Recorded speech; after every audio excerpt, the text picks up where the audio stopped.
à ces gens-là, vous leur dites carrément, vous inscrivez pas à McGill ou à Concordia parce que vous n'aurez pas votre résidence permanente? Bien, ça dépend s'ils viennent avec le PEC ou s'ils viennent éventuellement comme immigrants économiques. Quand immigrants économiques, si on a le niveau 5 ou 7, ben ça va être suffisant. Mais s'ils viennent étudier à l'université, normalement, c'est qu'on veut aussi avoir accès au PEC là, pour que ça aille plus rapidement. Oui, mais là, à partir de maintenant, le PEC, il va être seulement pour les étudiants qui viennent dans les universités et les cégeps francophones. Okay. Fait qu'en vraiment, OK. Le PEC, il faut ça veut pas dire qu'ils ne peuvent pas venir étudier, là. C'est juste qu'ils ne pourront pas utiliser le PEC.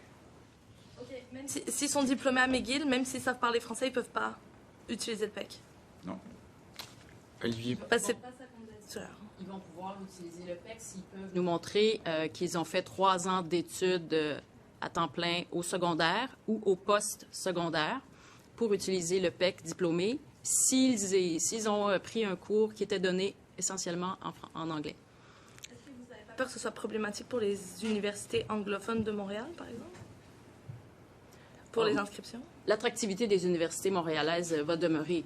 Là, ce dont on parle, c'est dans le fond l'accès à une résidence permanente au terme du diplôme obtenu au Québec. Et il faut voir que ceux qui ne se qualifieraient pas pour le PEC diplômé vont pouvoir tenter leur chance du côté du PSTQ, le programme de sélection des travailleurs qualifiés. Donc, c'est pas comme si la porte était fermée, c'est que c'est un autre chemin qui serait pris. Olivier Bossé, Le Soleil. Bonjour, je vais vous ramener sur les valeurs.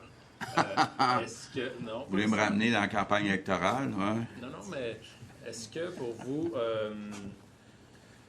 freiner le déclin du français égale nécessairement freiner le déclin de la culture québécoise? Est-ce que pour vous, c'est égal ou il y a d'autres interventions à faire? Bien, la culture, c'est plus que la langue, là. Mais aujourd'hui, on vous parle de la langue, puis c'est au cœur de ce que c'est la nation québécoise. Est-ce que l'augmentation possible de 36 mettons, de passer de 50 000 à 68 000 ou 70 000, bien, est-ce que vous considérez ça comme une promesse brisée de promesse électorale? Bien, écoutez, comme je le disais tantôt, tout le monde a compris quand j'ai dit qu'il fallait sauver le français en limitant le nombre d'immigrants, que je parlais de sauver le français. Si on dit on est prêt ou on a un scénario pour aller à plus que 50 000, mais en ajoutant seulement des gens qui parlent français, bien, dans le fond, on atteint l'objectif que je visais, là. Je me permets une petite question, oui. M. Legault. Vous, avec les mesures que vous annoncez aujourd'hui, croyez-vous que vous êtes en mesure de freiner la louisianisation du Québec? Bon. Moi, je vous dirais là, que, comme le disait Christine, c'est un bouquet de mesures qui va nous permettre de renverser la tendance.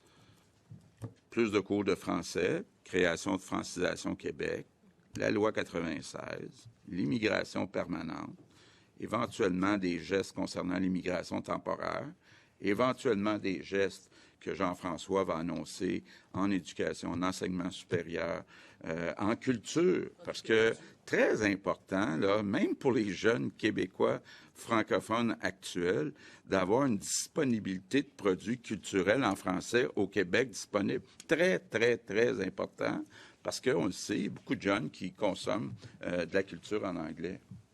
Madame Fréchette, vous voulez réduire les délais dans l'acceptation des CSQ, le traitement des CSQ.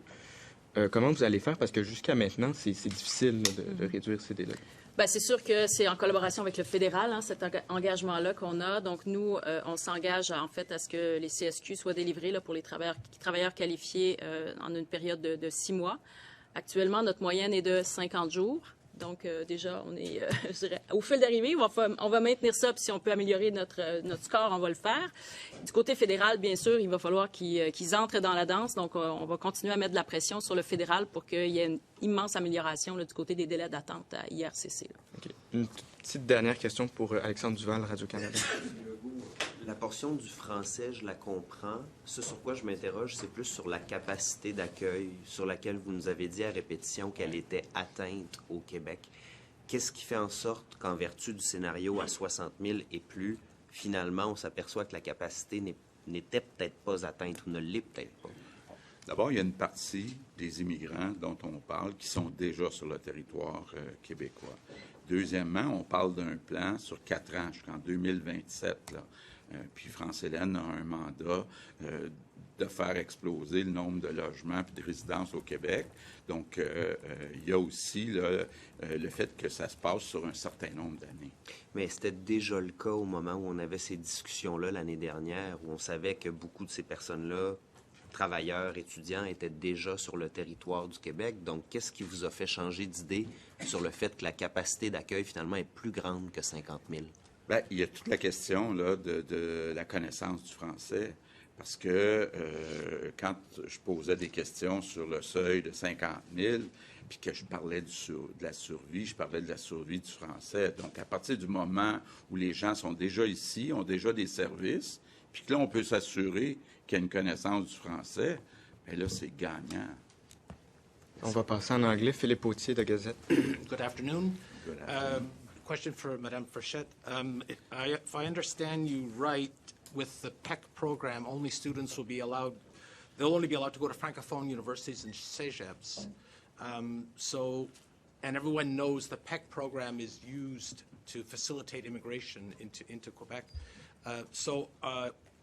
Is the net result of what you're doing going to amount to, it's easier to immigrate to Quebec for a student if they go to a Francophone cégep or university than an English one? Is that the net result of your plan?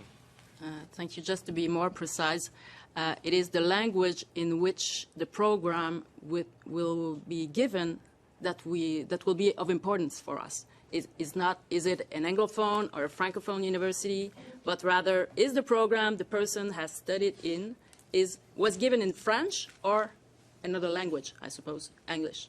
So, for example, in McGill, you can find a program for a physician that is given in French in Gatineau. So people who will be having a diploma from there will be able to be a candidate for the PEC diplômé. Thanks for clearing that up. And Premier, during the election campaign, you said that going above 50,000 immigrants a year in Quebec would be suicidal. How is it no longer suicidal now to go to 60,000? Because I thought at the time that the federal government wouldn't permit us to increase only the percentage of economic immigrants. And so far, with the discussion we had with the federal government, they are more than open to accept that. So it's changing completely the picture. And you have the power to impose level 7 French on immigrants applying to come to Quebec. Quebec has the power to do that already?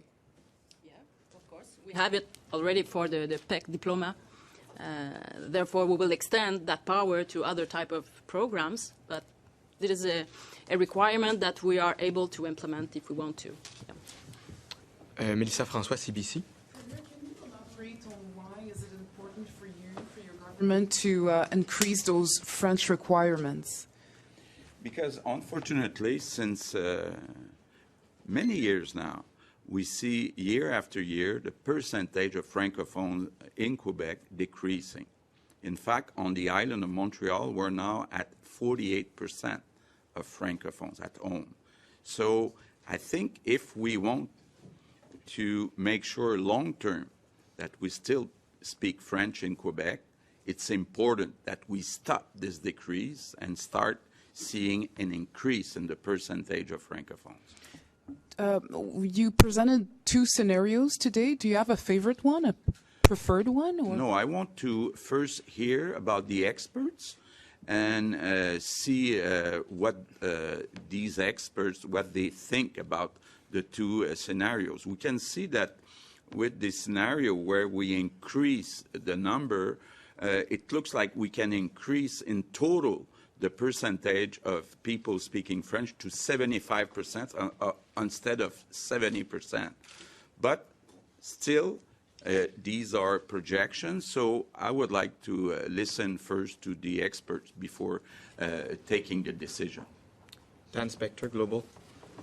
With these new rules, it's inevitable that some people, skilled, qualified people who want to come here are not going to be able to come here. Maybe people who even want to come here and learn French. How do you feel about that? I don't see if they want to learn French, That's what we're asking. But I'm So- saying, like, learn French once they get here. Yeah, but I think we have to take these measures because French will always be vulnerable in North America.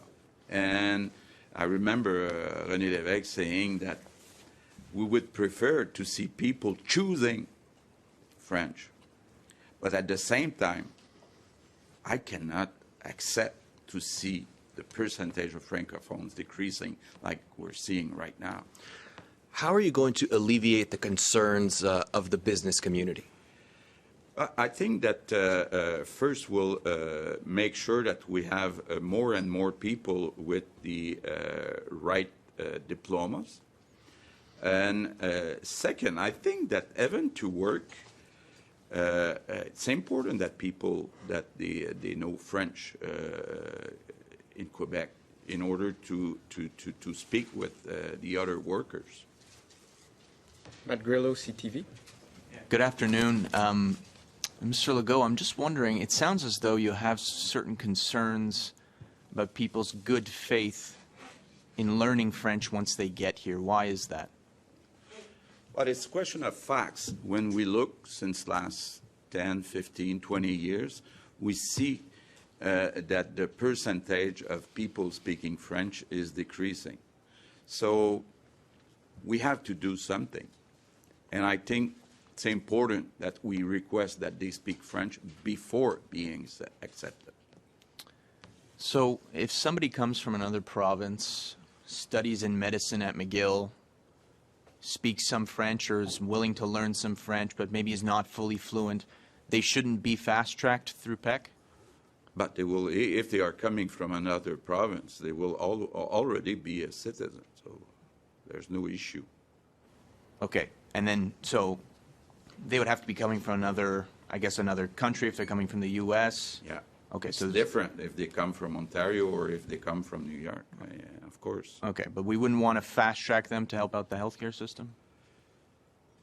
I'm not sure I understand your question. If they study medicine, they're ready to be a doctor, they're coming from the U.S., we wouldn't want to fast-track them through PEC to then become a doctor in the healthcare system here in Quebec if they're willing to stay? Yeah, I think right now our top priority is really French, but like Christine said, we are open to about 4%, so it can be an exception if you're a doctor. Merci, ceci met fin à cette conférence Merci de tout presse. le monde. Bonne fin de journée, bonne fin de semaine.